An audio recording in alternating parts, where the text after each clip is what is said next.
welcome to Let's Talk Football Extra Time. John is with me again for an extra topic for us to discuss, which is specifically aimed at Burnley.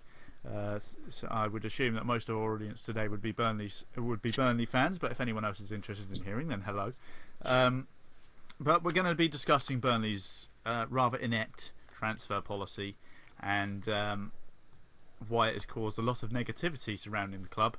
I mean, me personally, like I said in LTF, the full episode, I've already backed us to be relegated. But yeah, so we've both done our own individual videos, particularly that were kind of not related to the transfer policy as such, but when Andre Gray was sold, it caused both of us to do our own individual videos, airing our own thoughts, which sort of briefly touched on Burnley's transfer policy.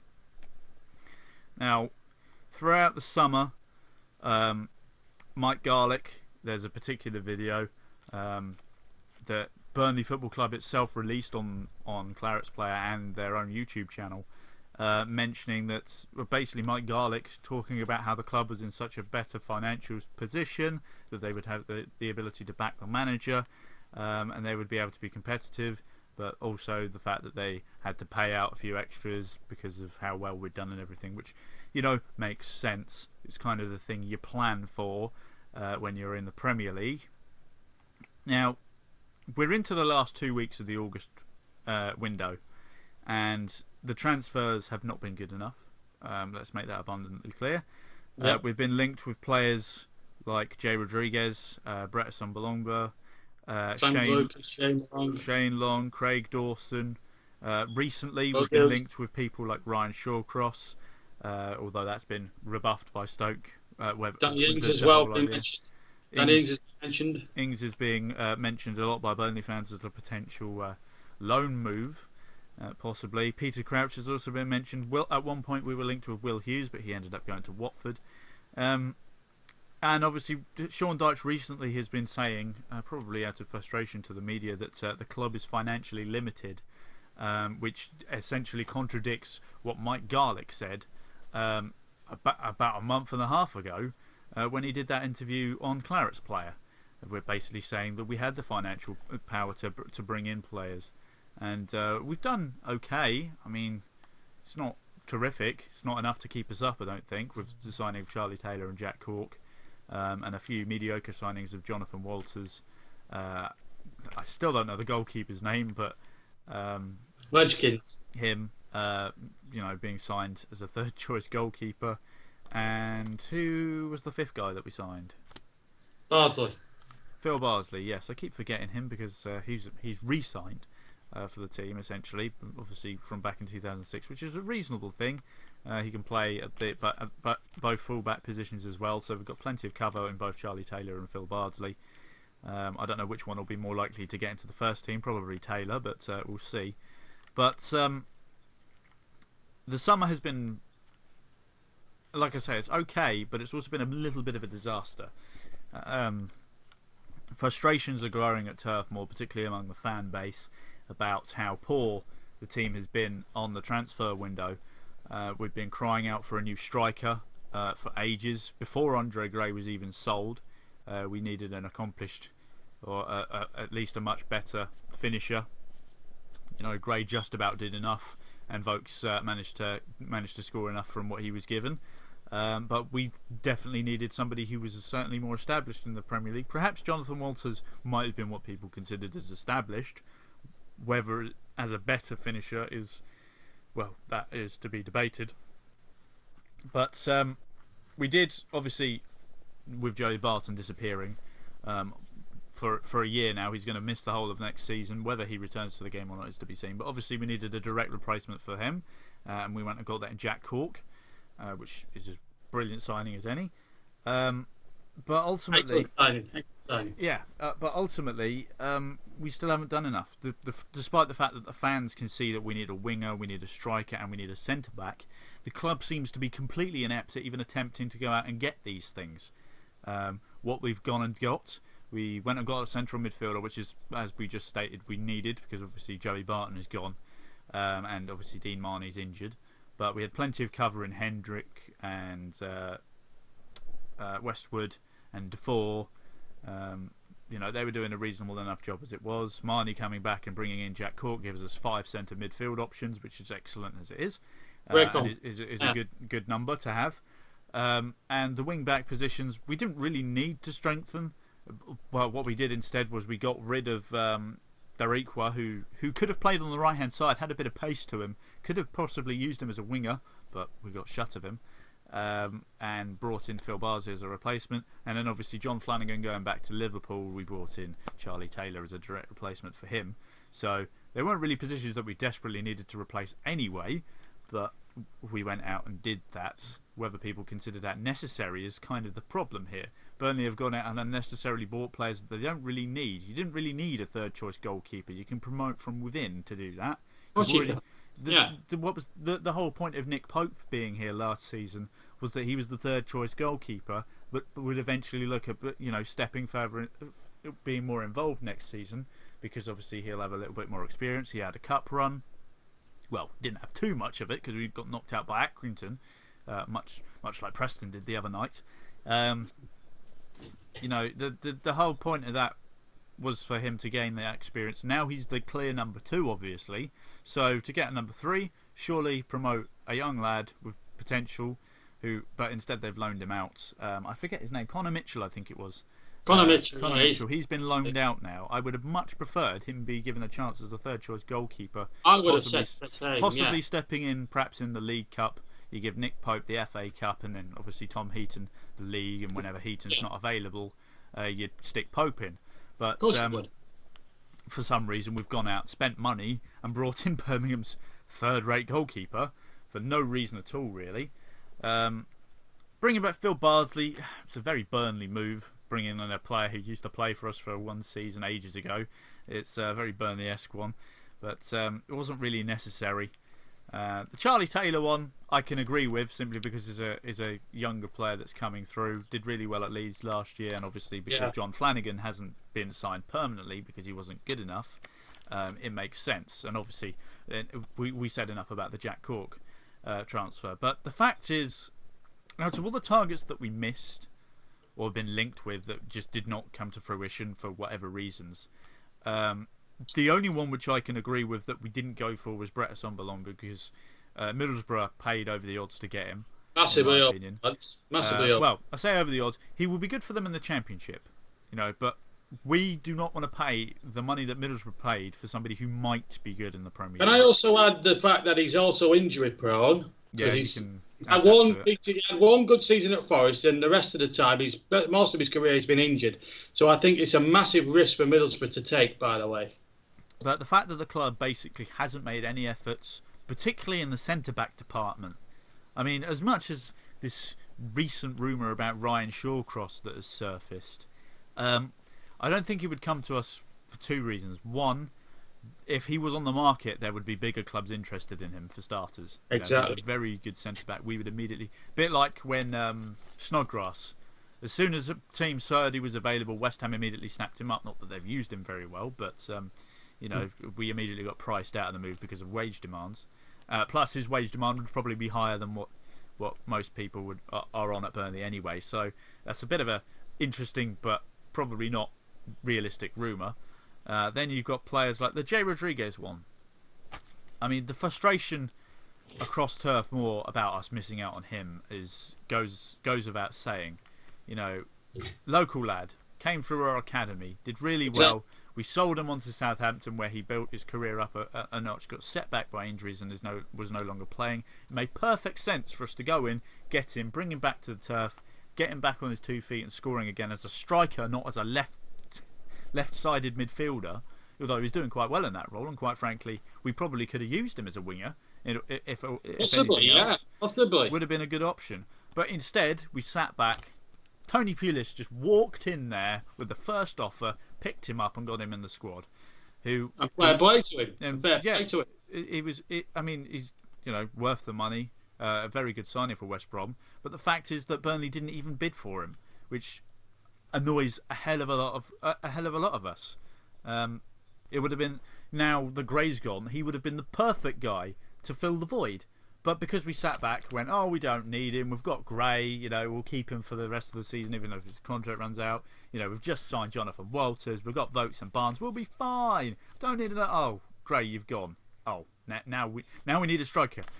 Do we still have Jay? Oh, he went to West Brom, didn't he?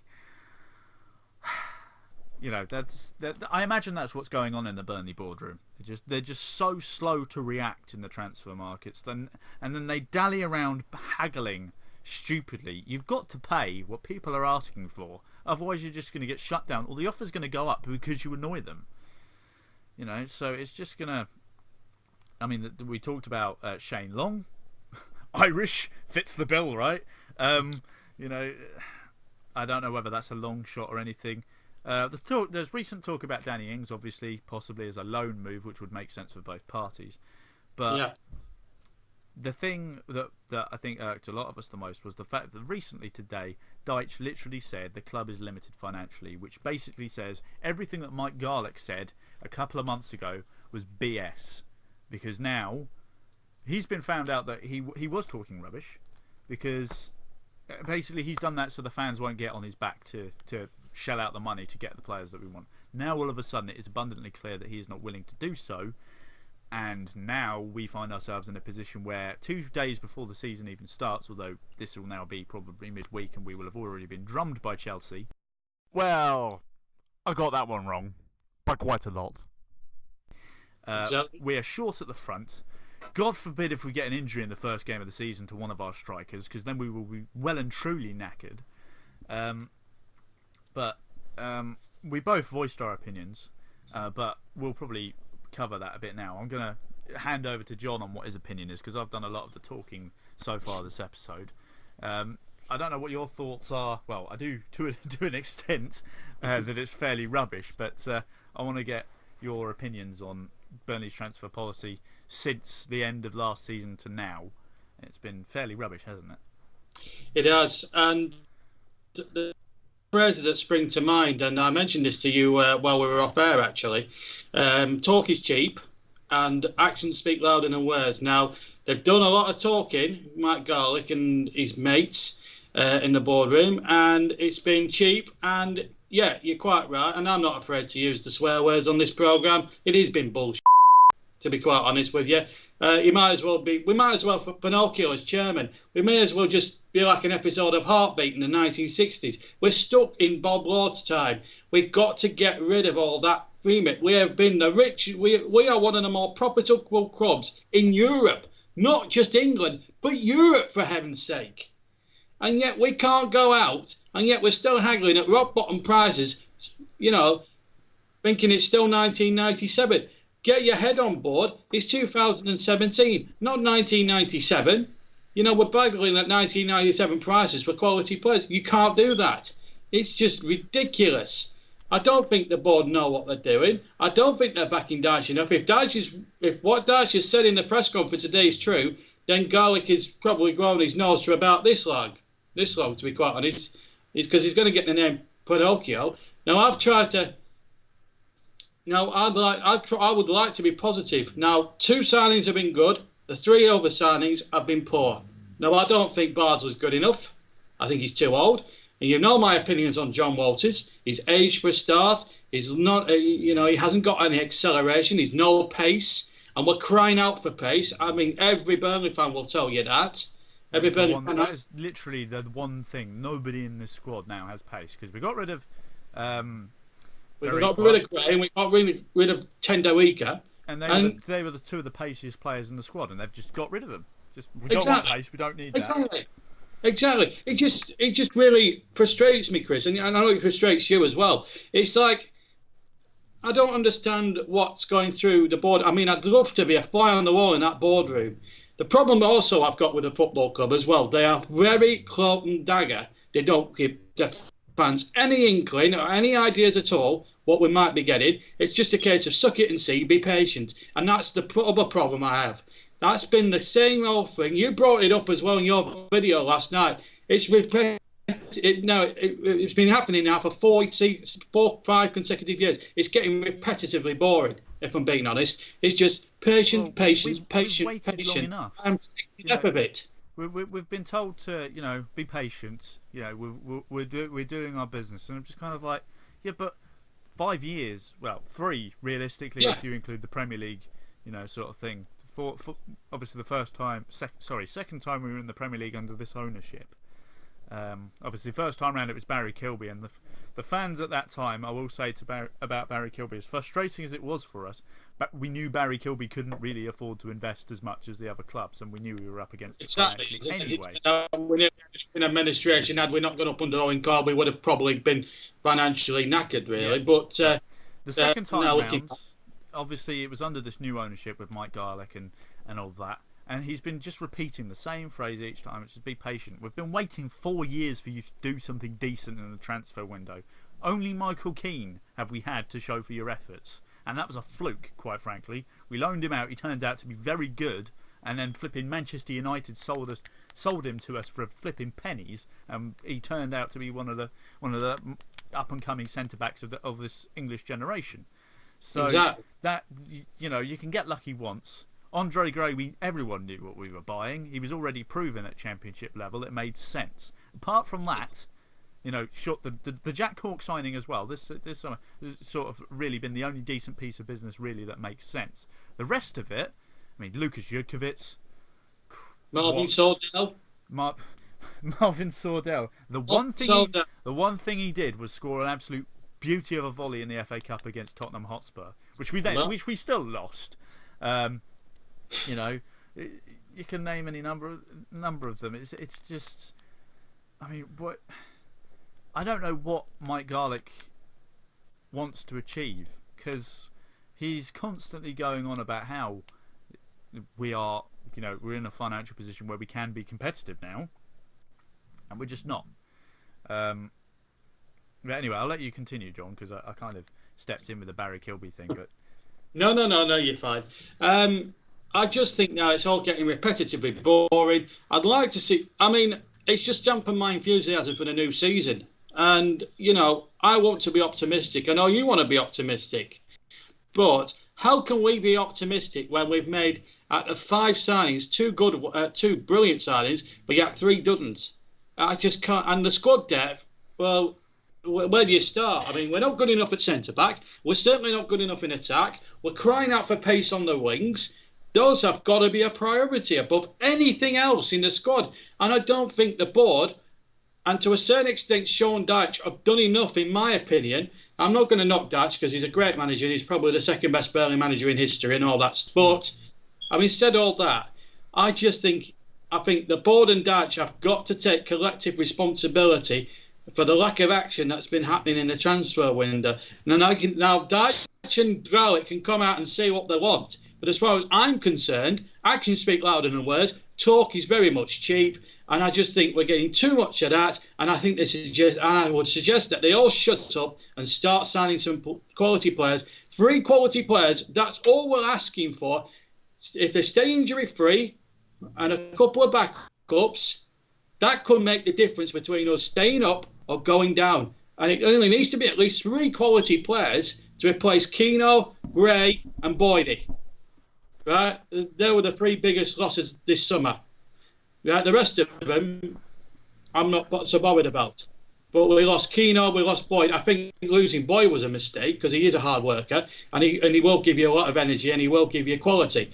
And I think our loss will be Sheffield Wednesday's game this season.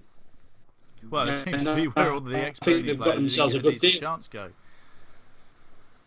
Yeah, and I think Sheffield Wednesday got themselves a very good player there. And I think at the end of the day, Chris, you've got to look at it. I'm looking at it objectively. I think Mike Garlick and his board have got to look at this now when they are getting more money than they've ever had before in their lives.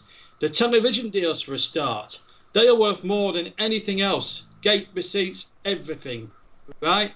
If we could get, now we've got, as we say, about 46 to 50 million pounds from the sales we've got, right? 25 for Keane, nearly 20 million for Keane for Gray. I can't see why that cannot be invested in the squad for 3 quality players. Now, obviously, they can't be world class because we won't be able to attract world class today. I'm not expecting us to sign Messi. I'm not expecting us to sign Ronaldo, right? But I do expect us to sign at least 2, maybe 3 quality players that are capable of stepping up for Burnley Football Club that we can attract. And there are players out there, as you say, free agents and everything else, that there are quality out there. I think the scouting network's an absolute load of tosh. They talk about a European scout coming in, Ian Butterworth. I mentioned that at the back end of the season. And I had high hopes, really, when we finished off our review. I really did. But I'm sorry, but I feel as if we've been let down as supporters. I think they're too cloak and dagger. I keep mentioning stuff to Daz Bentley, the media man, on Twitter, and I say, what is happening? And he says exactly the same word as Mr. Garlick, patience. I said, we haven't got, I mean, there's a lot of Burnley fans I know that don't have patience, myself included. Want us to we've been patient for 4 years. There's only so much. Exactly. There's only so long we can wait. It's getting, to be fair, Chris, it's getting repetitively boring. And it's just frustrating the living daylights out of me. That's why I went on and, okay, what I said last night probably will scare a few people, because when I rant on, I'm pretty level-headed tonight, but last night I was furious. And I had to let off the steam, regardless whether I was loud or brash or whatever. But it's just not good enough. And I haven't said for 1 minute as well. People have suggested on social media that I want Mike Garlick sacked. Now, at any point have I mentioned on social media, whether it's Facebook, YouTube or Twitter, that I want Mike Garlick sacked? None at all. Well, no, because he's running the club in the right way. He's just being naive in the transfer market. Yeah, he's being like Scrooge or a Yorkshireman. No disrespect to Yorkshire folk, they're very nice people and a nice county, but Huddersfield fans will give you stick for that one. I know. But you know what they say about a Yorkshireman? He's mingy with his money. He may as well come from bloody Yorkshire. He says he has, right, and there's another thing, right? When he took over chairmanship, he had that club, it's his club, he loves the football club. But if he loves the football club so much, why isn't he not giving Dyche the money, the necessary funds? And I don't want to, listen. It's not like it's coming out of his own pocket either. We've just recouped £45 million from the sale of 2 of our key players. Why is it not being immediately given to Dyche? Right, okay, you've just got rid of 2 assets, but here's their value. Go get the equivalent. Exactly. And also, you've got to pay the rates in today's transfer market. Okay. I mean, you look at the money that's been changing hands. Like, take Neymar, for example. I mean, that sets off a meteorical domino effect at the top level, because anybody that's now linked to Barcelona will hike their price. Exactly. Which is what's happening with Coutinho right now. Exactly, and this transfer system we're living in now, I have to be honest with you, is a shambles. Not just at Burnley, but across the board. That's another, and there's going to come a time. Fish completely, but yeah, but there's going to come a time, Chris, where the Sky and BT are going to look at this and thinking, we can't go on like this anymore. We're not, it's £5 billion now, the television deals. No one's going to be wanting to pay any more than that now for TV money. No. And the Premier League will up their prices. And I tell you something, if BT and Sky pull out and they've got no television deal, the gravy train will end and all these foreign players will go elsewhere. I'm telling you now, because this gravy train cannot last forever. Right? And I'm talking not just from Burnley's point of view, I'm talking from a wide transfer respect. And you'll go back to like the £1 million, £2-3 million, because if Sky and BT, one day they will pull out, and then you'll have BBC and ITV getting the rights again, and they won't be as much as Sky and BT are paying right now. I'll tell you that for 3. But going back to Burnley, going back onto the subject, I think there's £50 million or so we've recouped. Put it back in the team. You're not putting the club at risk. I've had a couple of Burnley fans saying to me on social media, but we don't want to do a Blackpool, we don't want to do a Leeds United or anything like that. I'm saying no. I don't want us to spend a load of money. I don't want to spend 100 million on anything daft. 3 quality players. You can get 3 quality players for 40, 50, even 40 million if you get the right price for them. Funnily enough, my friend Michael, who's a Chelsea fan, I was talking to him on Facebook. He sent me a message going, so, Andre Gray. And my response was, explicit. He sat there and didn't understand why we weren't signing anyone. But then he did know that Burnley's, usually it's our wage budget that gets in the way. It's like, how much are you actually paying your players now? 40k or something? I said, probably not even that. I don't know what our highest paid player is. I know in the past it used to be £20,000 the first time round we got into the Premier League, which clearly wasn't sustainable at the highest level because we couldn't attract anyone. But he was going, why aren't you attempting to sign players on 3-year contracts? Because if you get relegated, you've got parachute payments. That's the whole point of them being there. Exactly. You know, you sign someone on a 3-year deal. If you get relegated, you can afford to keep them for one season because of the parachute payment. And obviously, if you don't go up the following season, then you sell them off, you recoup your money, you still got the parachute payment anyway, and you can still have a good go at coming straight back up again. And it essentially eliminates the risk. Yet for some reason, our board don't seem to understand that. And, you know, I appreciate that there is a little bit of risk involved in it, I know, but the whole point of the parachute payment system is to prevent your entire club doing a Leeds United, basically, you know, or a Portsmouth. It's the whole reason the parachute payment system was brought in. And I'm going to mention the guy's name now that's mentioned all this crap, right? His name's Ryan Sheldrake. Now, every time I've moaned about the transfer policy on Facebook, he's come on there and he's told me not to stop moaning. But how can I stop moaning? He says, we're doing things right. Are we Eckers doing things right? It would have been good enough 20 years ago. Granted, we'd have done it right 20 years ago. But this is 2017, not 1997. And this is what I've been trying to get through to Ryan Sheldrake. He doesn't understand it either. As far as I'm concerned, he's as bad as the board are. Well, there's a lot of... And there is quite a big... excuse me. Sorry. Goodness, that's my dinner sneaking back up on me. There's a bit of a fan split on this, because a lot of them are sitting there going, we can't really compete with the big clubs, you know, we don't want to risk our financial status, and they're the ones who are thinking the same as the board, and they're going, oh, you're not being a proper fan by moaning all the time. And it's like, well, we have an opinion, Chris, and we want what's best for the club. You know, we don't want to see the club fall behind everybody in the league. We don't want to end up doing worse than Derby County, for goodness sake. Goodness me. You know, if we continue in the peril that we're going right now, we won't be worse than nobody will be worse than Derby unless you're incredibly naive nowadays. But or stupid, yeah. It's just, you know, the frustrations of half the fan base, because it is probably a 50-50 split, maybe slightly more frustrated. But there's a lot of this idea of, you know, not risking the club's financial future, and I think they're the people that are still feeling that still think that Barry Kilby's the guy pulling the strings. That we're not. Barry Kilby is no longer the guy who owns the club. He's still on the board, as far as I'm aware. I think he's a director. He's vice chairman now, I think. Yeah, so he's still up in the boardroom basically, but he doesn't. He no longer shuffles the money around because, you know, he's now, well, he's had his own cancer problems, hasn't he? So he's still the voice of reason, and he's a good voice to have. He knew how to run a club very effectively without falling apart. I mean, for goodness sake, we were in the equivalent of League Two when he first took over, and now, you know, he essentially laid the foundations for us becoming a Premier League club under very tight financial restraints. So him being in the boardroom, that's great, because he will be the voice of reason. I don't know what these other board members are doing that seem to think that risking the financial future involves, you know, paying a player slightly more.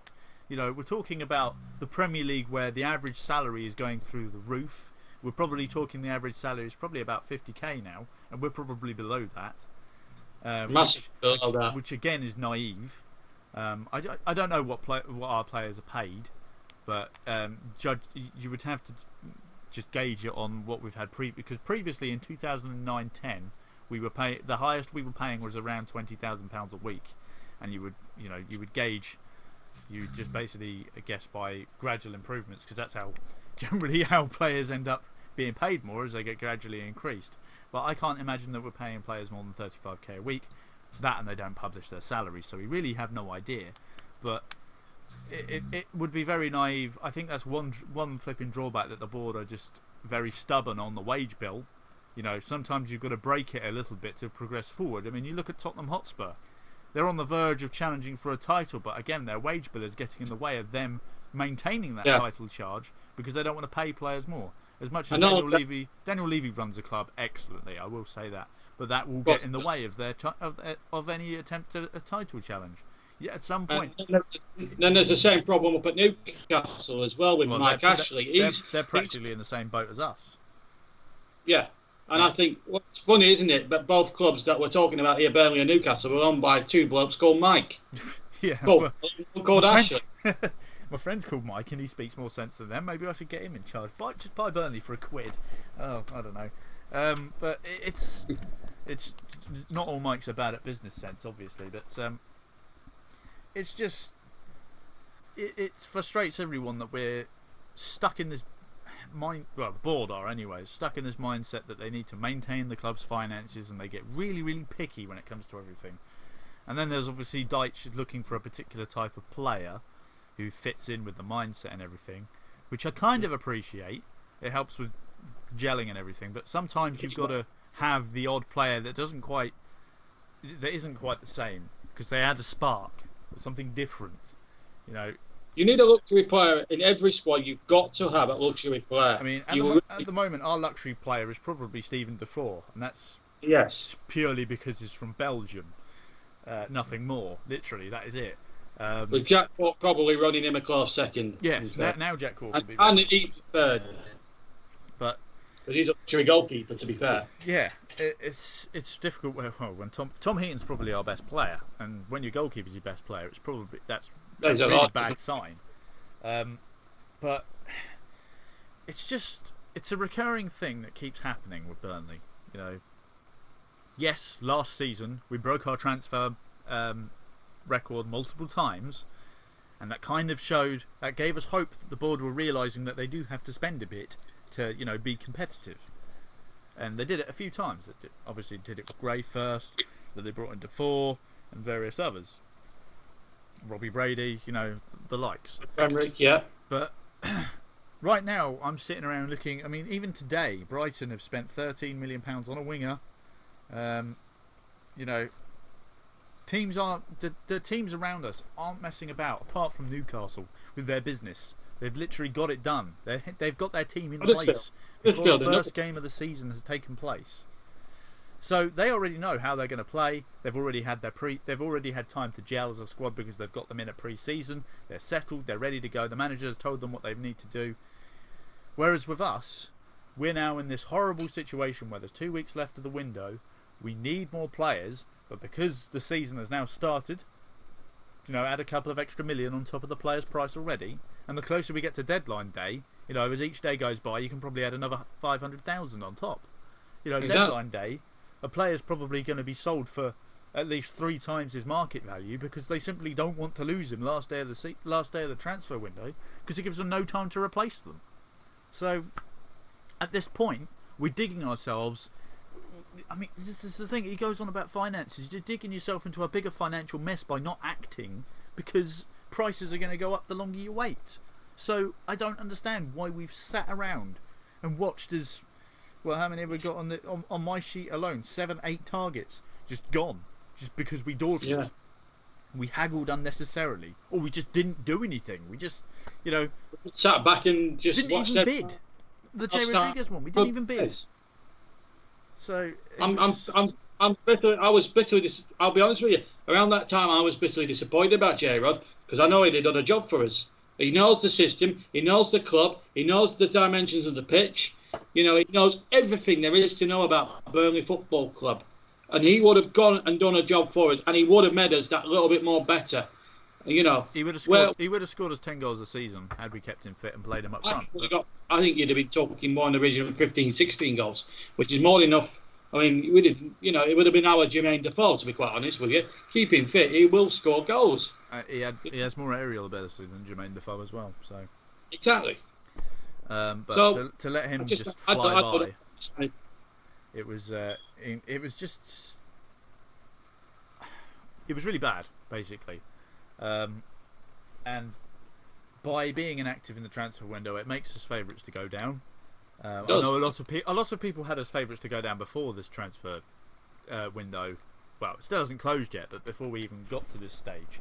So, for me, the board now in the next basically in the next 5 days, otherwise you're going to get priced out of everything. You need to get hold of a striker. Danny Ings would be perfect. It works for on loan. Fantastic. On loan would be perfect because for Liverpool it gives him a chance to prove his fitness You know, and for Burnley, we get someone who we're familiar with, we know can do the Exactly. business, Knows the club has a inside bit out. of pace, and gives us a different kind of striker. And I'll tell you what, if we could get Ings in, we've got a better midfield than what we had 2 years ago when he was last at the club. You got Henrik, Defoe, you've got Corky now at the club. I think he'll feed better off that midfield than he did when we had Jones and Marnie in the centre playing every week. I'll tell you what, I think the only issue that we have now is because we've sat around so long, there aren't really any options left in terms of wingers and centre backs because they've all gone. You know, any opportunities to get hold of those type of players, the window for them is essentially closed unless you want to spend an obscene amount of money. There is one player that we could go after. There is one player we could go after, and it was a guy we should have signed last summer, Grozicki, from who's now at Hull. We should have signed him this year. I think we should go after him this year, to be fair. I don't think they'll sell him because of how he'll be, you know, the season for the Championship's already started. He'll already be part of the plans there, and therefore we'll be spending more money going to get him. This is the thing, we've waited too long. Yep. You know, the window's closed. I know we're going after someone at Hull now. I forget his name. Sam Goikas. Yeah. But he's another central midfielder, which we don't need that. Unless we're going to try out Antonio Conte's system of like 5-3-2, where the two wing backs essentially act as wingers, and we have a three-man defence of Ben, me, Kevin Long, and flipping Tarkovsky. Oh, I don't think Dyche would be experimental like that. But right now, in terms of our wing presence, we don't have any. So why the hell are we even bothering? Because towards the back end of last season, we were playing Stephen Defoe as a left mid. He's not a winger. You know. And then there's the issue with Scott Arfield. Now, people have given me grief about Scott Arfield. Scott Arfield is not good enough at this level. Now, he should have gone. George Boyce should have stayed. I mean, I think we made the wrong decision in keeping Arfield. I really do. We've got Goodmanson and Brady, who, to be fair to them, they're good wingers, but they're not really paid. Robbie Brady's not slow. Don't get me wrong. Goodmanson isn't that slow either, but they're not gonna beat the likes of, say, your standard left back and right back who's reasonably quick, like your Danny Rose or, you know, Kyle Walker. Even Kieran Trippier is going to catch him. I mean, Trippier's not slow. Definitely not slow. He's not the fastest either. He's fairly swift, but he's not. Trippier can get up and down that bloody wing, I tell you now. Marcus Alonso won't have a trouble, and Alonso isn't that quick, you know. No. And he's a wing back. He's not technically a defender, but Hector Bellerin would have in the pocket. Bellerin will be jogging. You know, it's just there's no pace in this team, and that's going to be the main problem. With our team, basically teams are just going to defend with a high line against us now because even if we were to get in behind, their defenders are going to have, you know, at least a third of the pitch to catch up with them before they get to the box. You know. Barnes, Vokes and Walters, they probably cover the 100 metres in a combined time of like 30 seconds each. You know, 33 metres. They're not Usain Bolt, are they? I mean, we could do worse and sign bloody Usain Bolt. I mean, he'll only sign for Manchester United. I'd say 30 seconds. That was probably me being nice, but you know, it's just. We've waited too long. I think our opportunity to get players in has been and gone, and that's the main frustration. If we get anyone in now, we're going to be paying over the odds, which for Mike Garlick to say, or anyone on the board to say, we're being careful with our money, and then spending money now, which means you're overspending, does not make sense to me. But it also depends on what type of player you get. If you get someone with real quality, then it doesn't really matter. But if you get someone who's a by like Jukovic or Sordels, then it's a different matter entirely. I mean, we've had perfect examples of panic buys in the past. I mentioned Leon Court, for goodness sake. Leon Court, that was Brian Law. He got us 3 points against West Ham United by making one goal line clearance. Apart from that, he was invisible. You know, it's just, you know, the last, you know, flipping BK was a questionable signing at times as well. He's brilliant one time. His attitude was very questionable. Yeah, we're now in the position where basically any team that hears about our interest, they're just going to up the price if they don't really want to sell the player, because it'll immediately put the board off. And then if we are actually serious, we will have to pay that price because, you know, we're at this late stage in the window. So the transfer policy is stupid, it's outdated, It's shit, basically. It just doesn't work. Yeah, pretty much. But it's just, I don't really know how else to talk about it, because we've had this discussion multiple times outside of videos. You know, last season, you know, we were quite impressed, to be fair, with what they did. They brought in necessary players, but we let Boyd's contract run down, as with Andre Gray's and various others. You know, when we should have been tying people up to contracts anyway, and then, you know, doing from there. But we didn't. We bought in a few useful pieces, bringing in Defoe. Robbie Brady came in January. That was a good buy. You know, yeah, it was a great. We looked like we were getting the hang of it, and then this window's come around, and we look like we've completely lost it again. So it's just really incredibly frustrating as a Burnley fan. I don't know how Newcastle fans are feeling right now.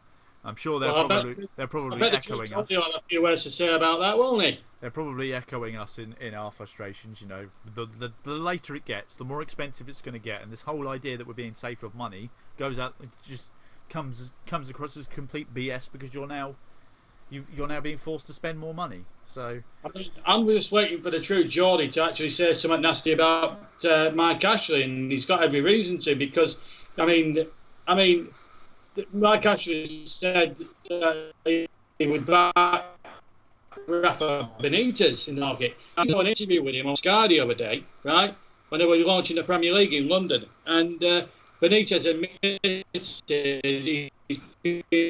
frustrated with the policies that were put in the actual system. I think Mike Ashley is probably another one who's a bit mingy with money. I don't think he has Newcastle at heart, to be fair. I don't think he's too busy worrying about Sports Direct. Yeah, well, he's had lawsuits against his company, hasn't he, for the warehouse debacle and everything else, hasn't he? He's got no place in running a football club as Mike Ashley, quite frankly. You know, well, he's trying to take over Rangers, isn't he, up in Scotland? So he tried, but yeah. he got rather ruthlessly rejected by Rangers fans. But anyway, yeah, that's mainly our thought. I don't know if you want to add anything to our transfer. What I will say, I'll finish off on this, and well, in the unlikely event Mike Garlick and his cronies on the board are watching this, and I hope they will, but I doubt they will. But I will say this now.